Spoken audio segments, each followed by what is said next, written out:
Once upon a time in a small village nestled between rolling hills and a sparkling river, there lived a young boy named Albert, who was known for two things: his infectious laughter and his deep love for kites. While most kids his age were out playing tag or riding their bikes, Albert could be found in his backyard, nose deep in a book about aerodynamics or tinkering with a new kite design. His entire bedroom was a testament to his passion, with colorful kites of all shapes and sizes adorning every available surface. But Albert's love for kites wasn't just a hobby, he had a dream to win the annual Village Kite Festival. This festival, held every summer, was the highlight of the year for Albert. The entire village would come together, each family bringing their best kite to see who could fly the highest, the longest, or the most creatively. And every year without fail, Albert participated.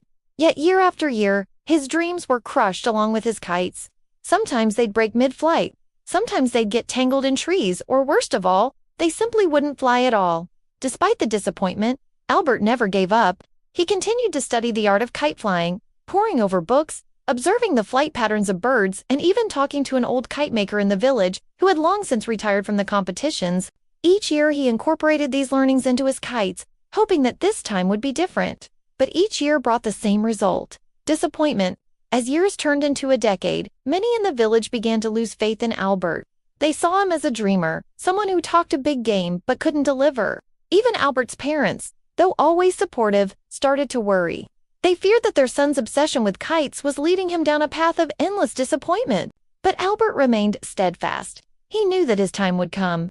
He just needed to keep trying, keep learning, and keep believing in himself. Then one day, while visiting the old kite maker, Albert learned something that changed everything. The old man, looking at a kite in his hand, told Albert that the secret to making a good kite wasn't just in the materials or the design, it was in the intent. When you hold a kite in your hands, he said, you have to feel its purpose, understand its nature, and respect its potential. Only then can you make a kite that can touch the sky. These words echoed in Albert's mind long after he left the old kite maker's house. He thought about all the kites he had made in the past, all the hours he had spent studying aerodynamics, and realized that he had been doing everything right.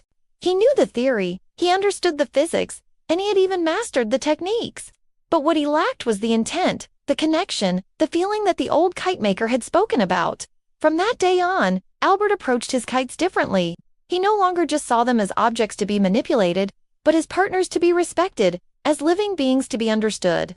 He spent hours just holding his kites in his hands, feeling their weight, their balance, their potential. He walked with them in the park, letting the wind play with them, guiding them, shaping them. He even talked to them, sharing his dreams, his fears, his hopes. And as he did this, something magical happened. Albert began to feel a connection with his kites like never before. He understood their strengths and weaknesses. He knew how to make them soar and how to control them in the wind. He could feel their joy when they flew high and their sadness when they fell. And in turn, he gave them his trust, his confidence, his love.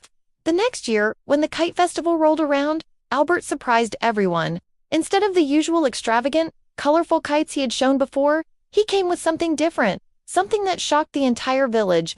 Albert unveiled a single kite, one that looked deceptively simple, yet exuded a quiet strength and beauty. It was a single-tail, diamond-shaped kite, made of strong yet lightweight materials. Its frame was perfectly balanced, its lines securely tied, its colors a muted yet pleasing yellow and blue. There was nothing flashy or over-the-top about it, yet there was a quiet dignity, a focused intensity that commanded respect. The other villagers, used to Albert's grand displays, were confused. They whispered amongst themselves, questioning Albert's choice. But Albert, ignoring the murmurs, went to the launch site, his eyes fixed on the horizon. When the signal was given, he let out the string, and the kite took flight. At first, the villagers couldn't understand why Albert had chosen such a plain kite. It didn't do any fancy tricks, it didn't have multiple tails or flashing colors, it just flew. But as the kite climbed higher and higher, as it battled against the wind and the clouds, as it seemed to dance with the sky, the villagers gasped in awe. They had never seen a kite fly like this before. It wasn't just a display of skill, it was a display of heart, of understanding, of mutual respect between a boy and his kite. Albert, standing with his back straight, his eyes shining, his hands steady, looked like a general commanding his troops, not in a battle, but in a dance. The kite, responding to his every move, dipped, dived, soared, and glided in perfect harmony. For the next hour, Albert and his kite performed a ballet in the sky, a silent, graceful performance that transcended competition. When it was over, Albert's kite was still up there, a beacon against the fading light, a symbol of dedication, of perseverance, of the power of understanding. The judges, moved by the whole display, had no trouble making their decision. Albert had won, not just because his kite was the best, but because he had shown something rare, something valuable, the connection between a boy and his kite. As the crowd cheered and Albert walked to the stage to receive his prize, he knew that he had achieved more than just victory. He had found his purpose, his passion, his way of touching the sky. And as he looked up at his kite, dancing in the twilight, he knew that this was just the beginning.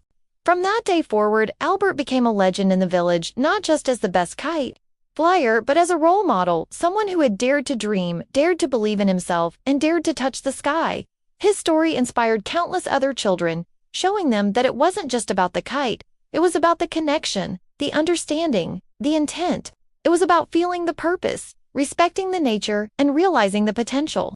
Albert, true to his passion, continued to make kites, not just for the festivals, but for everyone in the village. He made kites for weddings, for birthdays, for funerals, for any occasion that called for joy, hope, or remembrance.